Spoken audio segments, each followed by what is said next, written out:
Hello guys, আসসালামু আলাইকুম। আশা করি আপনারা সবাই অনেক ভালো আছেন। আমি আর আমার খালাতো ভাই হাঁটতেছি চিড়িয়াখানা রোড দিয়ে। হাঁটতে হাঁটতে আমরা চিড়িয়াখানা রোডের সামনে চলে এসেছি।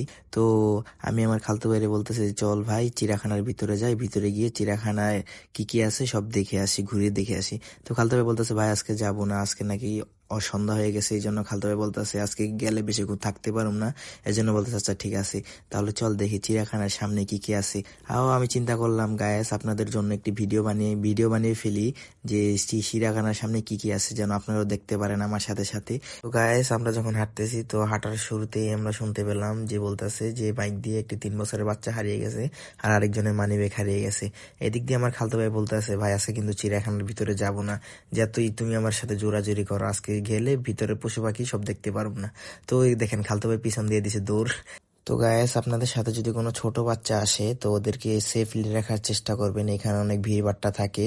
তো গাইস দেখেন চিড়িয়াখানার বাইরে ধরতে গেলে একটা মেলা, ছোটখাটো একটা মেলায় দেখেন কত খাবারের আইটেম, মানে মেয়েদের জিনিসই বেশি থাকে। ফুল, ফুচকা, শরবত, মানে কি বলুন কোনো কিছু, মানে কি বলবো, একটা মেলাই ধরতে গেলে। ঠিক আছে, ছোটখাটো একটা মেলা। চিড়িয়াখানার বাইরের জায়গাটা তো গায়েস আমার অনেক ভালো লাগছে। তো এই যে এখানে টিকিট বিক্রি করে 50 টাকা করে নাকি টিকিট, আমি গিয়ে জিজ্ঞেস করলাম 50 টাকা করে টিকিট। এই যে ওটা হলো চিড়িয়াখানার বড় সাইনবোর্ড। তো গায়েস আজকের ভিডিওটা এতটুকুই।